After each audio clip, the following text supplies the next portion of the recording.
नमस्कार, साफ संदेश से मैं अनिल कौशिक बादरा के ऐतिहासिक धरोहर कार्यक्रम में दोस्तों आज हम हैं संजय चौक एरिया में चैन वाला अतिथि सदन में, जिसका दोस्तों भव्य एक प्रकार से जीर्णोद्धार कार्यक्रम चला था काफ़ी लंबे समय से और अब पूर्ण हो चला है। 2 दिन हो गए। चैन वाला अतिथि सदन दोस्तों, ये जो चैन वाला अतिथि सदन धर्मशाला है 1974 में बनकर तैयार हुई और आप देख सकते हैं इसका वर्तमान में ये जो भव्य स्वरूप है वो दोस्तों नया इसका जो संचालक है एक प्रकार से पिछले 2 सालों से ही जिन्होंने अपने हाथ में बागडोर ली है, प्रदीप गोयल कस्बे के समाज सेवी माने जाते हैं, बहुत ही शानदार शख्सियत है। उनके नेतृत्व में ये सार संभाल का कार्यक्रम जब से आया है दोस्तों, ये धर्मशाला का शानदार लुक आप देख सकते हैं।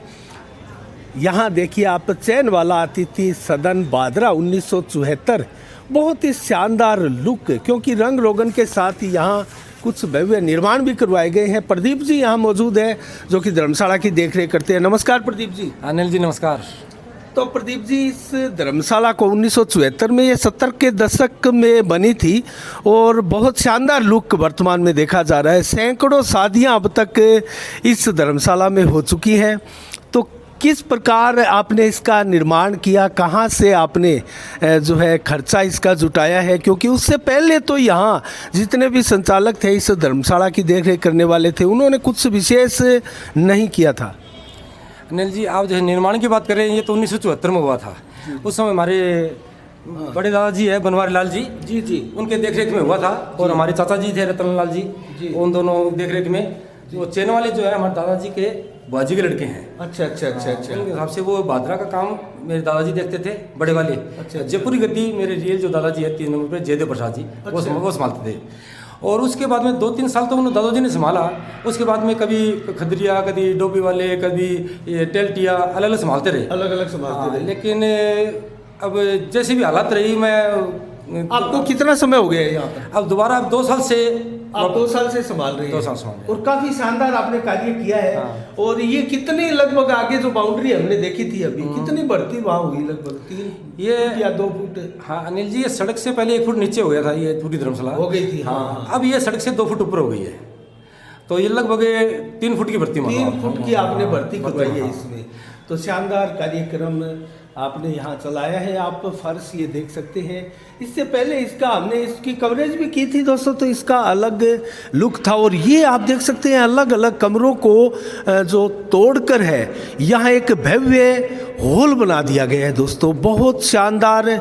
आप देखिए बादरा में इस प्रकार की ये पुरानी धर्मशाला, इसमें सैकड़ों शादियाँ दोस्तों अब तक हुई है और बहुत ही शानदार लुक। ज़रूर इसकी छत जो है आपको नीचे दिखाई देगी, जिसका रीज़न यही है कि ये पुरानी 1974 में बनी धर्मशाला है और अब इसका जब फर्श उठाया गया है लगभग 3 फुट, तो दोस्तों इसको जो है इसकी छत नीची होना स्वाभाविक सी है। और भी निरीक्षण करते हैं। हाँ, तो प्रदीप जी, कितना लगभग खर्चा आपने इसको लेकर कर दिया है और कहाँ से मैनेज कर रहे हैं खर्चा? ये बताऊँ अनिल जी, पहले मैं एक बात और कहना चाहूँगा। जैसे आपने कहा भी छत नीची है, अब फिलहाल भी लगभग ये 10 फुट की छत है। अमूमन अपने घरों में होती है, 10 फुट है। पहले काफ़ी हाइट थी इसकी, भर्ती करने वाला भी कोई प्रॉब्लम नहीं है, लगभग 10 फुट की छत इस पर है। और ये हॉल अभी निर्माण किया है, 3-4 कमरे थे, उनको बीच दीवारें निकाल करके बरामदा बना सारा मिला करके बड़ा हॉल बना दिया। और सामने जो ये छोटे छोटे पिलर थे पहले सारे हटा करके इसको भी बड़े पिलर बना करके खुला कर दिया, इसको खुला कर दिया। और एक पास में एक हॉल है अनिल जी, इसको भी बड़ा रूप दिया गया। पहले छोटा था ये एक हॉल और है दोस्तों, जो यहाँ इस हॉल ही था लेकिन वो काफ़ी छोटा था। यहाँ भी शानदार लुक मैं आपको कोने से दिखाऊं तो ये देखिए आप, शानदार लुक है। 2 हॉल इसमें एक प्रकार से बने हैं, तो शादी विवाह के लिए शानदार इसमें अब व्यवस्थाएं नज़र आने लगी है। कई अलग अलग गेट है, इसके खिड़कियां हैं। तो जानते हैं प्रदीप जी से कितना एक हॉल और भी है दोस्तों, जिसमें पहले जब शादियां होती तो इसमें पार्टी का आयोजन लगभग किया जाता था। भोजन करने के लिए जो है इसको इस्तेमाल किया जाता था, इसको भी मॉडिफाई किया गया है। तो यहाँ भी जो है इसका फर्श उठाया गया है और ये एक बार इसमें पुराना सामान भी रखा हुआ है। तो स्टोर के रूप में अभी निर्माण इसका कंप्लीट हो चुका है, लेकिन फिनिशिंग का कार्य जारी है। बरामदे काफ़ी खुले आपको नज़र आ रहे हैं। तो प्रदीप जी से जानेंगे कितना लगभग खर्चा किया, कहाँ से मैनेज किया? अनिल जी ऐसे है, ये खर्चा लगभग 22 लाख रुपए का खर्चा हो गया इसके ऊपर। लगभग ये 5.5 महीने काम चला कंटिन्यू। 10 से 15 आदमियों का स्टाफ था कंटिन्यू, कभी 12 हो गई, कभी 14 हो गई, 15 हो गई, 10 से 15 के बीच में रहा स्टाफ। और ये कंटिन्यू चला, लगभग 22 लाख का खर्चा हो गया इसका। ये खर्चा धर्मशाला तो अभी जब मैंने संभाली माइनस में थी ये। और रही बात खर्चे की, व्यवस्था कहाँ से हुई, तभी इस पर कर्जा ही है, अभी इसका भुगतान करना है। तो मैंने अब कैसे होगा, वो परमात्मा ने काम छेड़ दिया, मेरे आदत है काम करने की। और कहाँ से व्यवस्था होती है, देखो कैसे व्यवस्था बैठती है। कितने लगभग शादियाँ हो जाती है एक सीजन में बात करें तो? पहले लगभग कोरोना काल में तो बहुत ही कम हो रही, मान लो, क्यों शादी तो सारी दुनिया में ही कम थी। उसके बाद में जो पिछला साल गया है उसके अंदर 17-18 शादियाँ हुई थी। अच्छा, एक साल में। हाँ, एक साल में। अब इसको धर्मशाला को नया रूप दिया गया है, तो उम्मीद करते हैं लगभग 25-26 बुकिंग आ जानी चाहिए। अच्छा, लोगों का आकर्षण बढ़ेगा क्योंकि इसमें सुविधा भी हुई है। सुविधा बढ़ी है बड़ा। अब इसका चार्ज कितना है? पहले तो 5-6 हज़ार के करीब, 7 हज़ार के करीब था। नहीं अनिल जी, पहले 12,000 रुपये था इसका। अभी इसका 21,000 रुपये है। अच्छा, 21,000 रुपये एक शादी का इसमें चार्ज है। चार्ज, हाँ। तो शानदार वैसे व्यवस्था भी है, छत के ऊपर भी अच्छी जगह है। हम इसका अभी निरीक्षण करेंगे। तो और 1-2 कमरे भी खोल कर देखना। हाँ, बिल्कुल। तो ये चौगान जो यहाँ 2 हॉल, हमने 3 हॉल देखे हैं। ये देखिए यहाँ खुला मैदान भी है और कमरे भी हम जानेंगे कुल कितने कमरे हैं। कमरों को भी मॉडिफाई किया गया है। और दोस्तों यहाँ आप देखेंगे तो ये कमरा है, उस सभी कमरों का लगभग जो है पूर्ण जीर्णोद्धार के रूप में उनका फर्श उठाया गया है। और ये आप देखिए, और यहाँ खिड़की से आपको दिखाई देगा पास में पार्क है, सुभाष वेलफेयर सोसाइटी का पार्क है। और यहाँ जो बच्चे हैं मोहल्ले के वो खेलते हैं। और दोस्तों इस पार्क को भी हम छत के ऊपर से आपको दिखाएंगे। तो प्रदीप जी कितने कमरे हैं कुल यहाँ? एक कमरा यह भी है। तो कमरे इसमें शानदार लुक दिया गया। कितने कुल कमरे हैं? 5 कमरे हैं जो बुकिंग में हम देते हैं। अच्छा, 5 कमरे हैं, 3 हॉल हो गए। हाँ, 3 हॉल हो गए। और इसके अलावा 2 रूम और हैं जो स्टोर में काम आते हैं। अच्छा, जो 2 रूम और है स्टोर में काम आते हैं। आप 5 कमरे लगभग देते हैं बुकिंग में। हाँ, बुकिंग में करते हैं। पीछे भी देखेंगे थोड़ा। हाँ, बिल्कुल। जो हलवाई वगैरह यहाँ बैठते हैं। अभी संभवतः निर्माण कार्य जारी है इसका। आप देख सकते हैं यहाँ शौचालय वगैरह पुराने समय के बने हैं। और यहाँ देख सकते हैं आप, ये जो फर्श आपको दिखाई दे रहा है ये यहाँ से पुराना फर्श है जो कि लगभग 2.5 से 3 फीट नीचे है। तो यहाँ हलवाई की व्यवस्थाएं होती है। और एक जो हॉल है उसका भी गेट यहाँ खुलता है। तो ये व्यवस्थाएं हैं। छत पर भी चलेंगे। अच्छा, ये टॉयलेट अभी नया बना है। तो दोस्तों यहाँ आप देख सकते हैं अच्छा खासा निर्माण किया गया है। और यहाँ सीढ़ी थी पुराने समय में। दोस्तों ये जो दीवार दिखाई दे रही है आपकी, यहाँ सीढ़ी थी छत में जाने के लिए, तो उसको बंद किया गया है। और ये भी रूम जो है टॉयलेट बाथ यहाँ अटैच किया जा रहा है। अभी भी इसका निर्माण जारी है। तो निर्माण अभी भी कंप्लीट नहीं हुआ है, हल्का सा काम जो है बाकी है। अब हम छत पे चलकर थोड़ा अवलोकन करेंगे पूरी धर्मशाला का।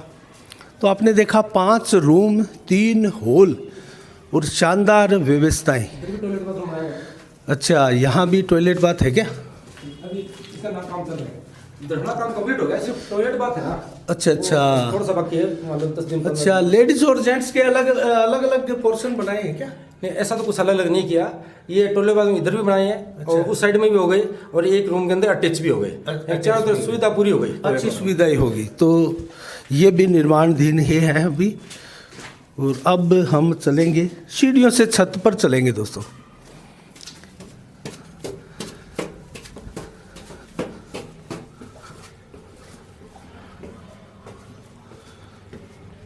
चैन वाला अतिथि सदन धर्मशाला कस्बे के संजय चौक एरिया में ये स्थित है। और यहाँ 2 पीपल, ये जो वृक्ष आपको दिखाई देते हैं दोस्तों, किसी समय में यहाँ खेताराम जी महाराज जो है वो भी यहाँ तपस्या किया करते थे इसी स्थान पर 1974 से पहले। और आपको मैं पहले छत दिखा दूँ, एकदम खुली छत आपको दिखाई दे रही है यहाँ। तो अगर पार्टी का आयोजन हो तो छत पे भी यहाँ हो सकता है, इसकी भी व्यवस्थाएं हैं। बहुत खुली है, आसपास पूरी बस्ती है,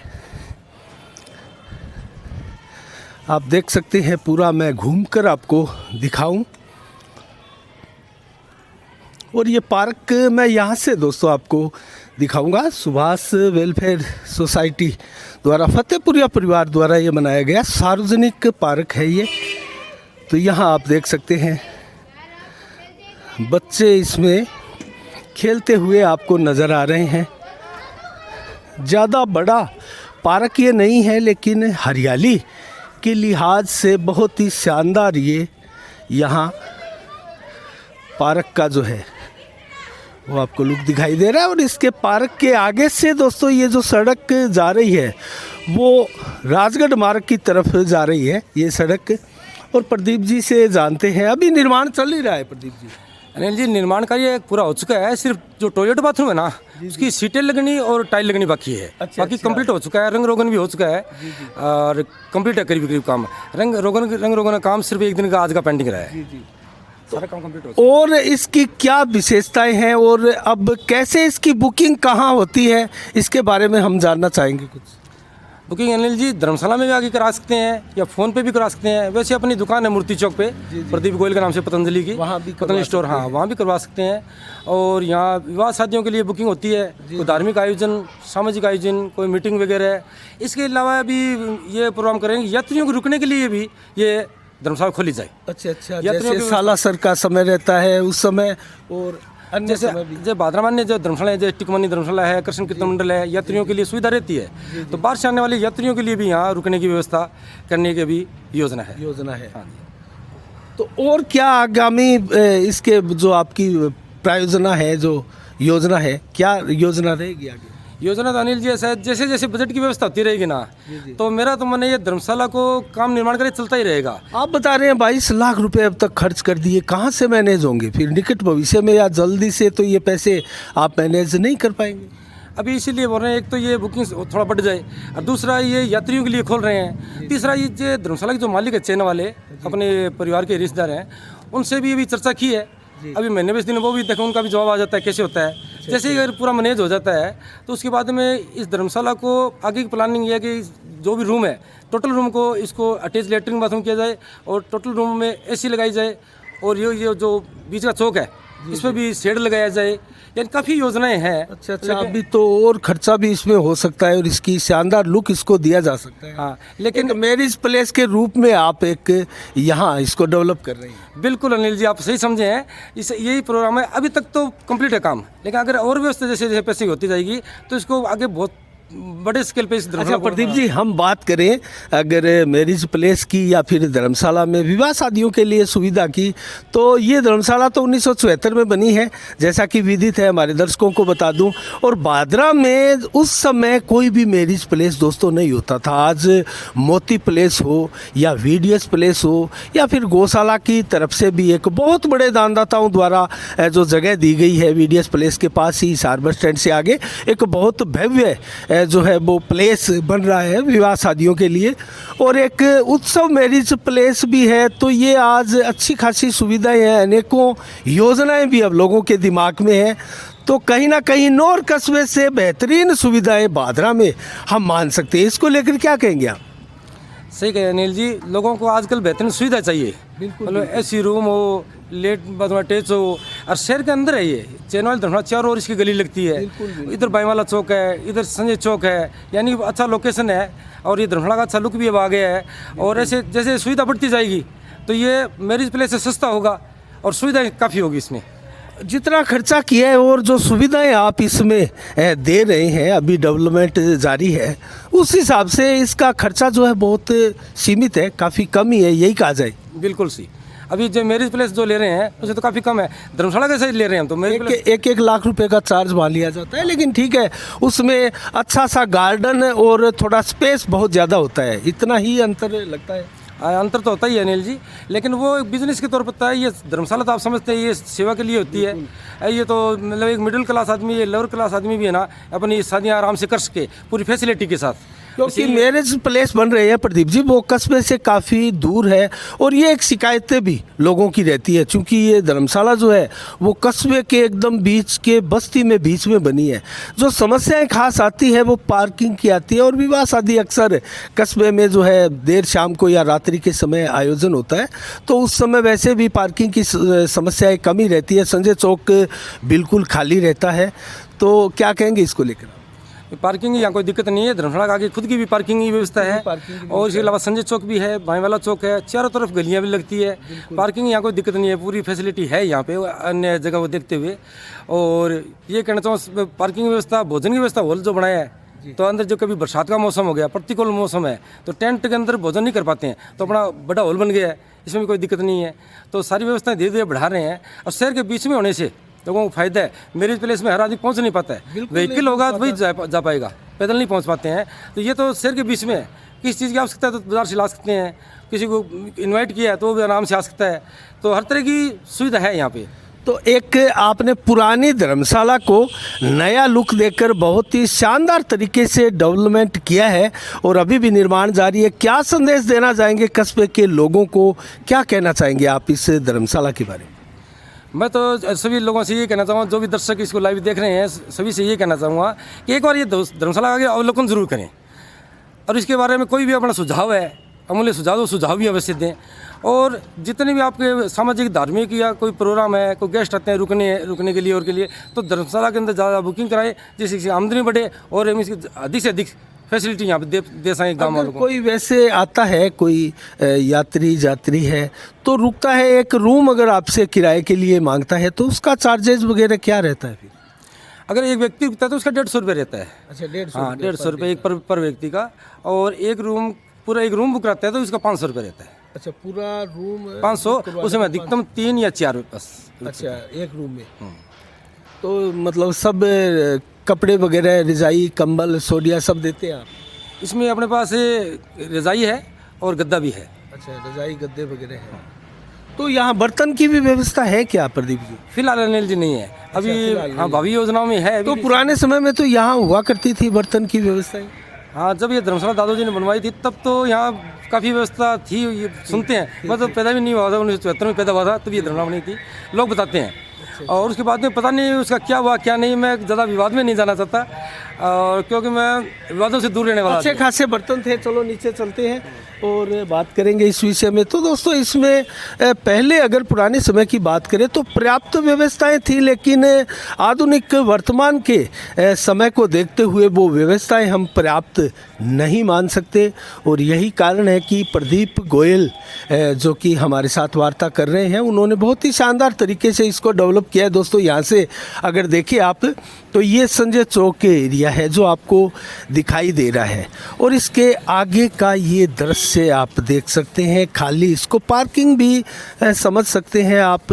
और यहाँ टेंट लगाकर जो है बहुत से लोग अपनी शादियों के लिए डिनर की और लंच की व्यवस्थाएं भी यहीं स्थापित करते हैं। और ये एक जो मेन यहाँ गली है जो आगे इधर राइट मुड़कर राजगढ़ की तरफ चली जाती है, और दोस्तों सामने जो है चली जाती है हाजी दाऊद कुरैशी जो पूर्व चेयरमैन हमारे रहे हैं, उनके घरों की तरफ। तो ये शानदार नज़ारा, और हम बात कर रहे हैं प्रदीप जी गोयल के साथ। तो प्रदीप जी, आपने काफ़ी अच्छा डेवलपमेंट किया है, और हम भी काफ़ी दिनों से सोच रहे थे इसकी कवरेज भी करें और लोगों को बताए भी, क्योंकि ऐतिहासिक धरोहर हमारा एक कार्यक्रम भी रहता है साफ संदेश भारत के माध्यम से, जिसमें धार्मिक, सामाजिक और इस प्रकार की सार्वजनिक चीज़ों को, स्थलों को हम दिखाते हैं।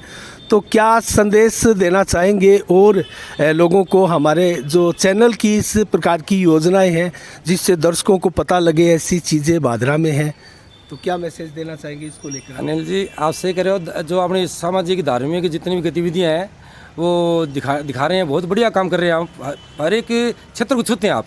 तो लोगों से भी कहना चाहूँगा कि जितनी भादरा में जो भी सामाजिक धार्मिक जो भी गतिविधियाँ चलती है उनमें भाग लेना चाहिए, उनको बढ़ावा देना चाहिए, उनमें सहयोग करना चाहिए और जितना हो सके अपनी क्षमता समय दें, या पैसे से आर्थिक सहयोग करें या सामाजिक सहयोग करें या मन से करें, तन से, कैसे भी करें, सहयोग ज़्यादा से ज़्यादा करनी चाहिए जिससे ये गतिविधि आगे बढ़ सके। अकेले प्रदीप की बस की बात नहीं है। आप बार बार कह रहे हो प्रदीप ने ये किया, प्रदीप कुछ नहीं करने वाला तो परमात्मा है। जितना बन पाता है कोशिश रहती है आपसे भाइयों की और गांव वालों का जो सहयोग रहता है, जितना बन पाता है उतना करने की कोशिश रहती है। चलो, बहुत बहुत धन्यवाद ठीक है प्रदीप जी। तो ये रहे प्रदीप जी।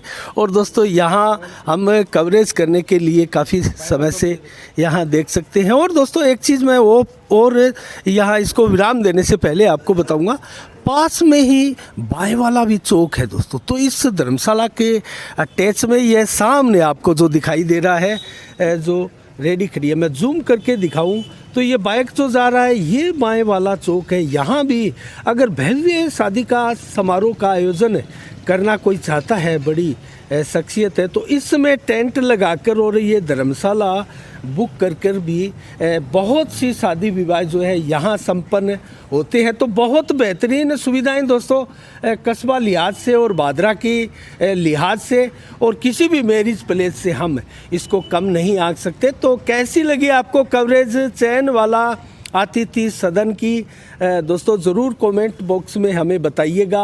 और आगे भी हम आगे कौन से सार्वजनिक स्थल या धार्मिक स्थल या सामाजिक स्थल का जो है जल्दी से आपको निरीक्षण करें, आपको उसके बारे में, उसकी ऐतिहासिकता के, उसके प्राचीनता के बारे में बताएं। दोस्तों ज़रूर हमें कमेंट बॉक्स में बताइएगा। साफ संदेश से मैं अनिल कौशिक, नमस्कार, जय भारत, जय जय राजस्थान।